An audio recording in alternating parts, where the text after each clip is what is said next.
Good afternoon, Professor. My name is Thomas Halleck, and I'm 68 years young. I was born and raised here in Minnesota, the beautiful land of 10,000 lakes.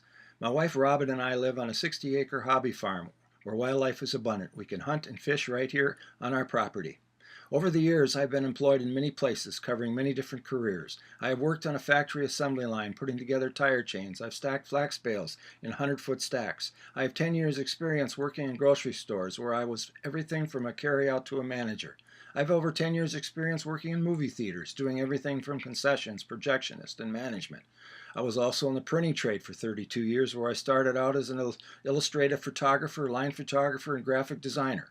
I wound up at the University of Minnesota Printing Services Department, where I spent 27 years. There I started out as a line photographer, and as technology progressed, so did I. Eventually, I ended up in the pre-press department, where I was a computer operator and graphic designer. I have been in furniture sales and worked as a rural postal carrier.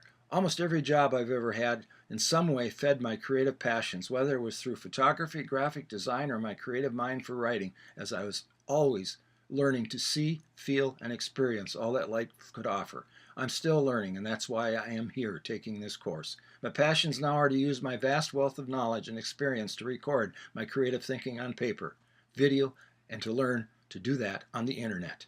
The 5 strategies dictated by Robert Greene in his book Mastery is: number 1, return to your origins, the prima inclination strategy. It would be an incident that happens in childhood. It could be an experience or an object that triggers a deep response. Occupy the perfect niche. Number 2, the Darwinian strategy. Here you find a niche in the ecology that you can dominate in the beginning. Choose a field that roughly corresponds to your interests. From there, go in one of 2 directions. The Ramanujan path, which is from within your chosen field. Look for side paths that particularly attract you and move to it. Continue the process until eventually hitting upon a totally unoccupied niche. The narrower the better.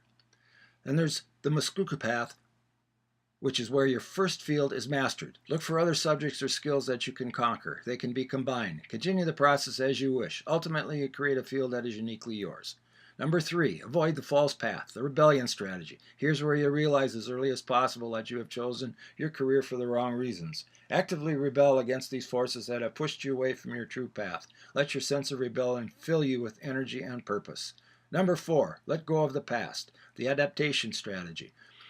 This is where you must adapt your life's tasks to the changing times and technologies. Number 5, find your way back, the life or death strategy. This is where money and success come to those who focus on mastery and fulfilling their life's tasks. Reflecting on my life and how these strategies have affected me, I have chosen number 2, the Darwinian theory, occupying the perfect niche, the Muskoka path. In the beginning, I started out with photography. Once I had mastered that, I went to graphic design and then to creative writing. And my goal of combining all areas is to give the proper perspective and tools to take my career one step farther. Now I am at this course and learning to use the internet to get my creative writing and ideas out to the world. Another strategy that I can relate to is number 4, the adaptation strategy, letting go of the past. While working at the University of Minnesota for 27 years, the technology changed drastically. During that time, I saw the advent of the computer and what it did to the printing industry. With all that, I had to stay one step ahead and learn how to use new technology to my advantage and discard the old ways and advance in my career. My dream career path is to be able to use my photography, graphic design, creative writing, and all my life's experiences to publish a website on the internet and use all the tools that it provides. This would be a place where I can communicate and sell my work to the world. In the next 3 weeks, my aspirations are to complete this class with an A+ and get my online journal started.